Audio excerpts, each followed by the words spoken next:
안녕하세요. 주식의 소리의 애소리입니다. 네, 주말 이틀 제가 영상을 내내 올려서 괜히 좀 부담을 드리는 건 아닌가 싶은데요. 오늘은 오픈롤 볼 거고요. 진짜 최대한 간단하게 핵심만 정리해 보도록 하겠습니다.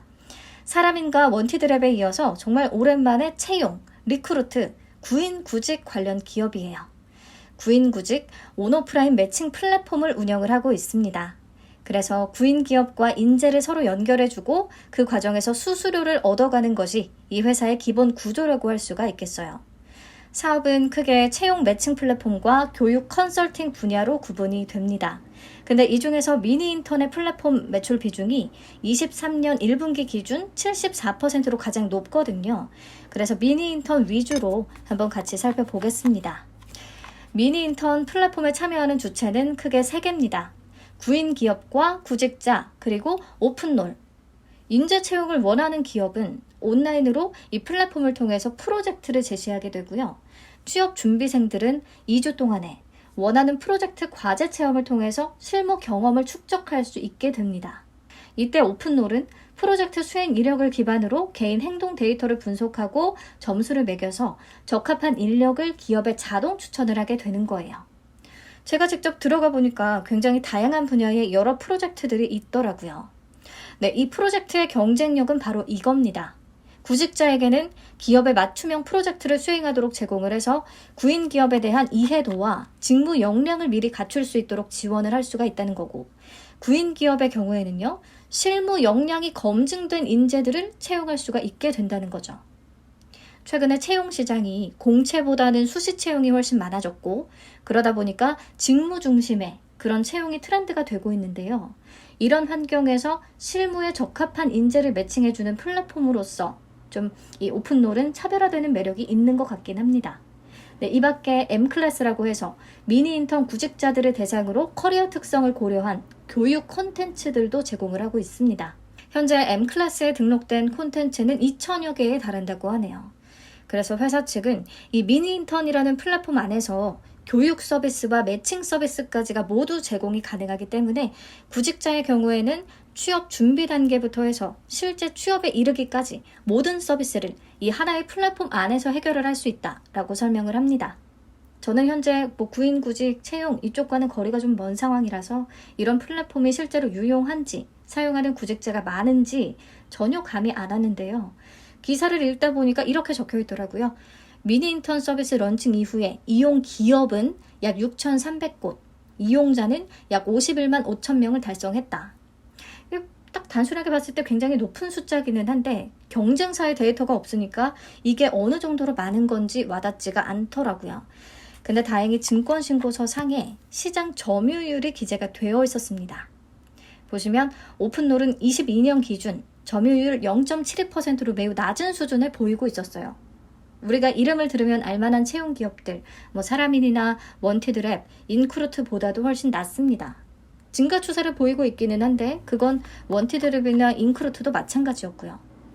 좀 그래서인지 공모 자금의 가장 큰 비중을 마케팅비로 사용할 계획이라고 밝혔어요. 공격적인 마케팅을 통해서 점유율을 늘려가겠다는 전략인데요. 이걸 봤을 때 마케팅에 투자하는 비용 대비해서 효과가 과연 얼마나 나타날 것인가. 비용 증가로 인해 수익성이 앞으로 또 떨어질 수도 있겠구나. 이런 생각에 스쳐갔습니다. 워낙에 성장성이 큰 시장은 아니다 보니까 그런 생각이 먼저 드네요. 현재 실적도 보시면 플랫폼이 성장을 하면서 매출액과 영업이익도 성장세를 보이고 있으나 이미 인건비나 광고 선전비, 지급 수수료의 증가로 인해 수익성이 낮은 경향을 보이고 있습니다. 여기서 지급 수수료는 외주 강사비나 구직자 취업 성과급 같은 것들을 얘기한대요. 아무튼 수익성이 조금 낮은 구조라는 거. 그리고 22년에는 당기순 손실 5.6억 원 정도를 기록했는데요. 이거는 상환전환 우선주에 따른 파생상품 평가 손실 8.9억 원 정도가 잡혔기 때문입니다. 이건 현금 유출에 동반하지 않는 회계상 손실이기 때문에 감안을 한다면 22년에도 순이익을 기록할 수 있었을 것이다 라는 얘기가 나오기는 하네요. 어쨌든 23년 1분기 기준 다시 전부 흑자 전환에 성공하긴 했습니다. 이 정도 보시면 될 것 같고요. 재무 안정성 지표는 업종 평균 대비해서 모두 양호하더라고요. 자, 그럼 지금부터는 공모 관련 내용들 같이 보도록 하겠습니다. 총 165만 주를 공모합니다. 공모가 밴드는 11,000원에서 13,500원 제시했어요. 그래서 공모 금액은 약 182억 원에서 223억 원 정도가 되겠고요. 시가총액은 약 1,079억 원에서 1,324억 원 규모가 되겠습니다. 사이즈는 크지 않죠. 6월 21일부터 22일까지 청약이 진행이 될 거고요. 환불까지는 4일이 걸립니다. 네, 게다가 상장은 또 6월 30일로 예정이 되어 있어서 알맥과 동시 상장 계획이에요. 이게 굉장히 큰 단점으로 작용할 수가 있겠습니다. 청약은 하나증권에서 주관이 되고요. 구주 매출이 또 있네요. 25.21%나 되고요. 심지어 구주 매출의 주체는 대표이사 권인택과 오픈롤 자기 주식입니다. 자기 주식의 구주 매출은 공모 자금이 다시 회사로 유입이 되기 때문에 신주 모집과 동일하게 보기는 하는데요. 대표이사의 구주 매출 비중이 훨씬 높기 때문에 이게 절대 긍정적으로 보이진 않습니다. 네, 공모 자금 중에 일부는 그냥 대표이사 주머니로 들어가게 되는 거잖아요. 이것도 좀 마이너스 요인이 될 수가 있겠네요. 상장 직후에 유통 가능한 주식 수는 258만 4,985주, 상장 주식 총수의 26.36%에 해당합니다. 기존 주주 비율은 9.53% 정도고 금액으로 전체 다 계산을 하면 약 284억 원에서 349억 원 정도 규모가 되겠습니다. 비교적 가벼운 편에 속하고 유통 물량도 20%대라는 게 그나마 구조상의 장점이라고 할 수가 있겠다. 그리고 참고로 이 표는 전환 상환 우선주의 보통주 전환까지 감안해서 작성했거든요. 왜냐하면 우선주 주주인 EM벤처 파트너스가 상장일 이후 10일 이내에 보통주로 전환하겠다고 밝혔나봐요. 다행히 3개월 의무 보유가 약속이 되어 있긴 하고요. 아무튼 해당 주식까지 그냥 포함해서 작성했음을 말씀드립니다. 자, 기존 주주는 벤처금융과 집합투자기구가 있는데요. 유상증자 발행가액을 통해서 투자 단가를 추정해 볼 수는 있겠죠.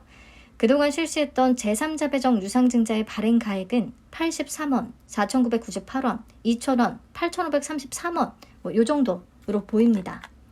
공모가 밴드 하단인 11,000원보다도 낮은 수준이기 때문에 전부 수익 구간에 해당한다고 볼 수가 있겠고요. 기존 주주의 매도 가능성은 그렇다면 꽤 높겠습니다. 넘어가서 공모가 어떻게 산정했는지 보시죠. 유사기업으로는 YBM넷, 메가MD, 원티드랩, 위세하이텍, 사라민 이렇게 선정을 했는데 다른 기업들은 교육 관련이거나 채용 플랫폼 기업이라서 오케이 할 수가 있겠는데 AI 대표 기업인 위세하이텍이 마음에 조금 걸리죠. 회사 측은 이렇게 설명을 합니다. 미니 인턴을 운영하면서 확보한 빅데이터로 AI와 머신러닝을 통해 구직자의 역량을 평가하고 점수로 환산해 왔다. 앞으로도 AI 관련 기술을 강화시킬 것이다. 근데 그렇다고 해서 이 회사를 AI 쪽으로 보는 건 조금 무리가 있겠죠. 아무튼 위세하이텍의 퍼가 30.07배로 이 중에서 가장 높기 때문에 말이 조금 나올 수 있을 것 같습니다. 자, 주당 평가 계획을 산출할 때는 2025년 추정 당기순이익을 활용을 했습니다. 작년에는 적자를 기록했는데 25년 순이익은 151억 원으로 잡고 있네요. 아무튼 20% 할인율 적용을 해서 현재 가치로 땡겨왔고 퍼 18.31배를 적용해서 주당 평가 가액은 15,584원을 도출합니다. 여기다가 29.42%에서 13.38% 할인율을 써서 공모가 밴드를 산출했어요. 25년 추정치를 쓴 거에 비하면 할인율이 너무 낮습니다. 아무튼 25년 추정순이익 기반이기 때문에 밸류에이션 비교는 의미가 없겠고요. 가장 최근에 상장했던 채용 플랫폼 관련주 원티드랩의 시가총액을 참고해 볼 수가 있겠습니다. 오픈롤의 밴드 상단 기준의 시가총액은 이미 원티드랩의 시총을 넘어서는 수준이에요. 근데 순이익 규모는 원티드랩이 훨씬 크죠. 그래서 저는 개인적으로 오픈롤의 공모가가 전혀 매력적이지 않다고 봤습니다. 네, 그럼 정리할게요. 딱히 매력적인 섹터가 아닌 와중에 또 미래 추정치 기반의 공모가고 상단 기준 이미 원티드랩의 시가총액보다 높았습니다. 그나마 유통 물량이 20%대고 유통 가능 금액이 200억 원에서 300억 원대라는 조건, 요게 좀 긍정적으로 작용을 할 수 있으려나 싶기는 한데 그마저도 알맥과 동시상장이라는 리스크가 있기 때문에 매력도가 확실히 떨어진다라고 할 수밖에 없을 것 같아요. 수요 예측 결과를 참고해서 또 고민을 해봐야겠습니다. 자, 배정 물량과 청약 한도 보고 마칠게요. 하나증권에 41만 2,500주 배정됐고요. 균등 물량은 20만 6,250주가 되겠습니다. 수수료 2,000원 있고요. 계좌는 비대면과 은행 연계에 한해서 청약 당일 개설 후 바로 참여 가능하겠습니다. 일반 등급은 2만 주가 최대 한도네요. 밴드 상단 기준 증거금으로 계산을 하면 1억 3,500만 원 정도가 될 것 같아요. 자, 최소 청약 수량은 30주입니다. 공모가가 확정이 되면 다시 계산해서 말씀을 드릴게요. 자, 수요 예측 결과는 20일에 발표가 될 거거든요. 다음 주 화요일. 알맥과 CQ센 1일 차이에 확인이 가능하니까요. 보시고 참여 여부는 최종 결정을 하면 되겠습니다. 자, 시청해주셔서 감사합니다. 다음 주는 오랜만에 청약으로 좀 바쁜 한 주가 될 거라 좀 설레네요. 곧 다시 만나요. 안녕.